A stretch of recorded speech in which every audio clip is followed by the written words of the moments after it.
నలుపుగా పుట్టడం ఆమె పాలిట శాపమైందా? నలుపు రంగు ఆమె జీవితాన్ని దుర్భేద్యం చేసిందా? నలుపుగా పుట్టడం వల్ల ఆమె కాపురం నేడు రోడ్డున పడిందా?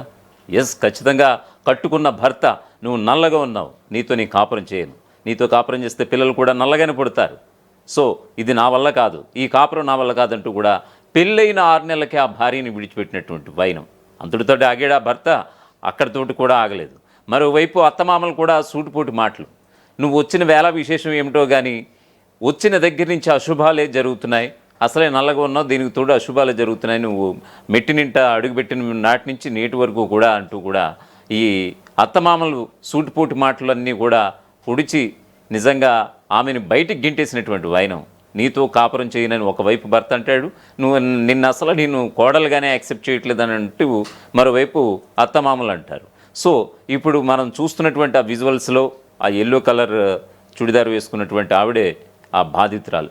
ఆమె పేరు గోపీలక్ష్మి. ఇది ఎక్కడో జరగలేదు, వినుకొండ ఉమ్మడి గుంటూరు జిల్లా వినుకొండలో జరిగింది ఈ సంఘటన. సో దీనికి సంబంధించినటువంటి ఒక పూర్తి స్థాయి అప్డేట్ చూద్దాం. నల్లగా ఉందని భర్త, అశుభాలు జరుగుతున్నాయని అత్తమామలు, కొత్త కోడలను ఇంట్లో నుంచి గెంటేసినటువంటి ఘటన పల్నాడు జిల్లా వినుకొండలో చోటు చేసుకుంది. వినుకొండలోని తిమ్మాయిపాలెంలో ఈ అమానవీయ ఘటన చోటు చేసుకుంది. దీంతో న్యాయం చేయాలంటూ బాధితురాలు అత్తింటి ముందు ఆందోళనకి దిగింది. బాధితురాలి కంప్లైంట్ ఆధారంగా వినుకొండ పోలీసులు కేసు నమోదు చేశారు. కార్యేషు దాసి కరణేషు మంత్రి, భోజ్యేషు మాత రూపేచ లక్ష్మి, శయనేషు రంభ క్షమాయ ధరిత్రి. ఆదర్శవంతమైన గృహిణిని వర్ణిస్తూ ఏనాడో పెద్దలు చెప్పిన మాటలు ఇవి. కాలాలు మారిపోయాయి, తరాలు గడిచిపోయాయి, టెక్నాలజీ జెట్ స్పీడ్తో దూసుకువెళ్తున్నటువంటి నేటి కలియుగంలో ఈ శ్లోకానికి అర్థం మర్చిపోతోంది కొంతమంది యువత. వివాహ బంధానికి విలువ తెలియక, భాగస్వామి అంటే గౌరవం లేక వ్యవహరిస్తోంది. ఇలాంటి ఘటనే పల్నాడు జిల్లా వినుకొండలోని తిమ్మాయిపాలెంలో చోటు చేసుకుంది. కొత్తగా పెళ్ళయింది, కన్నోళ్ళు ఏరుకోరి ఓ అయ్యి చేతిలో పెట్టారు. ఉన్న 2 ఎకరాల పొలం అమ్మేసి కట్న కానుకలకు కొదవ లేకుండా చూశారు. అత్తింట్లో తమ బిడ్డ గౌరవానికి ఇబ్బంది కలగకూడదనే ఉద్దేశంతో అల్లుడి గారికి ఏమాత్రం తక్కువ కాకుండా అత్తమామలకు సంతృప్తికరంగా ఉండేలా 25 సవర్ల బంగారం, 12 లక్షల నగదు ఇచ్చి మరీ జూన్ 4వ తేదీన ఘనంగా పెళ్లి చేశారు. పెళ్లి జరిగిన 2 నెలలు కాపురం సజావుగా సాగితే మా ఆయన బంగారం అనుకుందా ఇల్లాలు, మా అత్తమామ అమ్మానాన్నకు ఏమాత్రం తీసిపోరని సంబరపడిపోయింది. 2 నెలల తర్వాత కానీ భర్త గారి బుద్ధి, అత్తమామల ఆప్యాయత ఏపాటిదో తెలుసుకోలేకపోయింది. నల్లగా ఉన్నావంటూ భర్త వేధింపులు మొదలయ్యాయి. కొత్త కోడలు ఇంట్లోకి అడుగుపెట్టినప్పటి నుంచి అన్నీ అపశకునాలేనంటూ అత్తమామల ఈసడింపులు. చివరకు 6 నెలలు కూడా తిరగకుండానే ఆ కొత్త కోడలను ఇంటి నుంచే గెంటేశారు. దీంతో న్యాయం చేయాలంటూ అత్తింటి ముందు ఆందోళనకు దిగిందా కొత్త కోడలు. పల్నాడు జిల్లా వినుకొండలోని తిమ్మాయిపాలెంలో ఈ అమానవీయ సంఘటన చోటు చేసుకుంది. బాధితురాలు వెల్లడించినటువంటి వివరాల ప్రకారం వినుకొండ మండలంలోని నడిగడ్డకు చెందినటువంటి యువతని వినుకొండకు చెందినటువంటి కోటేశ్వరరావుకి ఇచ్చి జూన్ 4వ తేదీన పెళ్లి చేశారు. 2 నెలల పాటు వీరి కాపురం మంచిగానే సాగింది. 3వ నెల నుంచి భర్త నల్లగా ఉన్నావంటూ వేధించడం మొదలుపెట్టాడు. ఇంట్లో అడుగుపెట్టింది మొదలు అన్నీ అశుభాలే జరుగుతున్నాయని అత్తమామలు వేధించడం ప్రారంభించారు. అలాగే అదనపు కట్నం కావాలంటూ ఒత్తిడి చేయడం మొదలుపెట్టారు. దీంతో ఆ అమ్మాయి అమ్మా నాన్నల వద్ద ఈ విషయాన్ని వాపోయింది. దీంతో ఆమె తల్లిదండ్రులు పెద్ద మనుషులతో పంచాయతీ పెట్టించారు. ఇదే సమయంలో తనకు న్యాయం చేయాలంటూ బాధితురాలు అత్తింటి ముందు ఆందోళనకి దిగింది. దీంతో అత్తింటి వారు ఇంటికి తాళాలు వేసుకుని పరారీలు ఉన్నారు. ఈ ఘటనపై బాధితురాలి ఫిర్యాదు ఆధారంగా ఆమె భర్త, అత్తమామలపై పోలీసులు కేసు నమోదు చేసి దర్యాప్తు కొనసాగిస్తున్నారు ఇప్పుడు. సో బాధితురాలు ఏమంటుంది, బాధితురాలకి మద్దతు పలుకుతున్నటువంటి బంధువర్గం ఏమంటుందో ప్రస్తుతం మనం లైవ్లో చూద్దాం. నల్లగా ఉందని చెప్పి నల్లగా ఉన్న నీకు పుట్టే పిల్లలు నల్లగా ఉంటారు, మేము పట్టుకోము అని ఏదిచ్చి ఆమె టార్చర్ పెడతారు.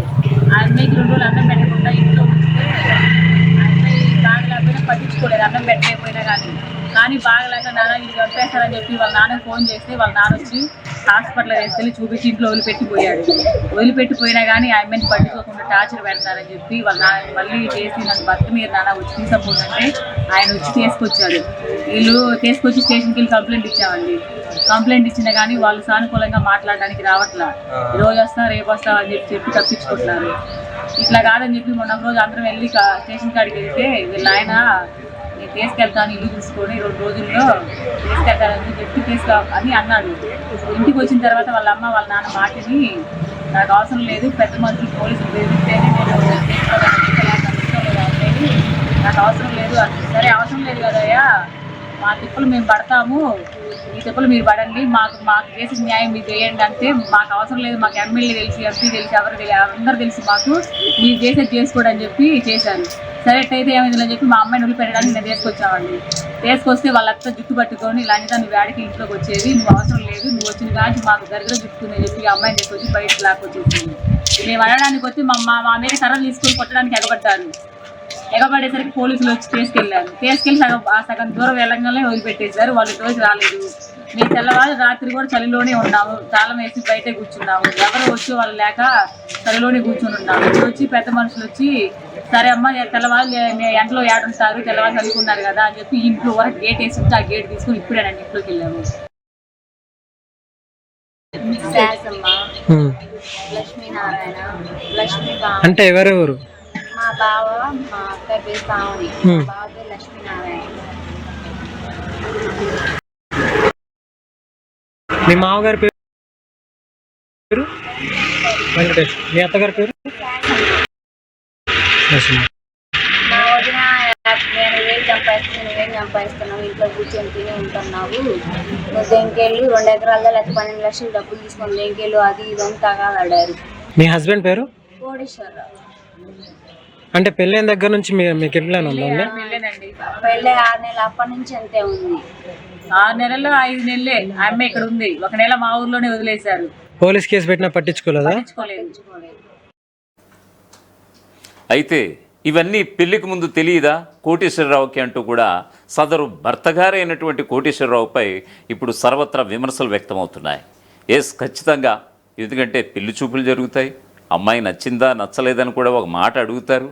సో నీకు నచ్చితేనే నువ్వు ఎదరికి వెళ్ళాలి కదా అనేది ఇప్పుడు సొసైటీ మొత్తం ప్రశ్నిస్తున్నటువంటి సందర్భం. తీరా పెళ్లి చేసుకుని 6 నెలలు అయ్యే తర్వాత ఈ బాధితురాల్ని భార్యని వదిలేయడం ఎంతవరకు సమంజసం అనేది ఇప్పుడు సర్వత్రా ప్రశ్నలు అయితే లేవనెత్తుతున్నారు సామాజికవేత్తలు.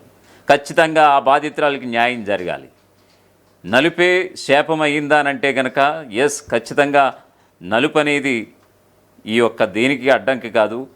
కట్నం కావాల్సి వచ్చినప్పుడు నలుపు నీ గుర్తు రాలేదంటూ కూడా సదరు అత్తమామల పైన సదరు కోటేశ్వరరావు పైన ఇప్పుడు విమర్శల వెల్లువైతే ఇప్పుడు ఎక్కుపెడుతున్నారు. ఇప్పుడు మరి ఒక విషయం ఏంటంటే ఇప్పుడు పోలీసులను ఆశ్రయించినా కూడా ఎక్కడ పట్టించుకోలేనటువంటి పరిస్థితి కనిపిస్తోంది. కొంచెం పొలిటికల్ బ్యాక్గ్రౌండ్ కూడా ఉంది మాకు, మేము ఏదైనా చేయగలుగుతాం అనేటువంటి ధీమాతో ఉన్నారని కూడా స్థానికులు చెప్తున్నటువంటి మాటగా తెలుస్తోంది. ఖచ్చితంగా నువ్వేం చేస్తావో చేసుకో, ఏం పీక్కుంటావో పీక్కో అన్నట్టుగా వాళ్ళు మాట్లాడినటువంటి తీరు ఆమె బాధలో కూడా వ్యక్తపరుస్తూ చెప్తున్నటువంటి పరిస్థితి అయితే కనిపిస్తోంది. సో ప్రస్తుతానికైతే బాధితురాలు ఆ యొక్క అత్తింటి ముందు నిరసనకు దిగింది, ధర్నాకి దిగింది. ఆమెకు న్యాయం జరగాలని కోరుకుందాం. మరొక వైపు ఇంటికి తాళాలు వేసుకుని పరారీలో ఉన్నటువంటి సదరు అత్తమామలు కావచ్చు, సదరు భర్త కోటేశ్వరరావు కావచ్చు, ఖచ్చితంగా వాళ్ళందరినీ కూడా రప్పించి ఈ యొక్క పంచాయతీ ఒకటి పెట్టించి వాళ్ళ కాపురం, ఆ అమ్మాయి కాపురం సజావుగా సాగేలాగా ఒక పంచాయతీలో అంటే ఒక పోలీసుల సమక్షంలో కావచ్చు, గ్రామ పెద్దల సమక్షంలో కావచ్చు న్యాయం జరగాలని మనం కూడా కోరుకుందాం.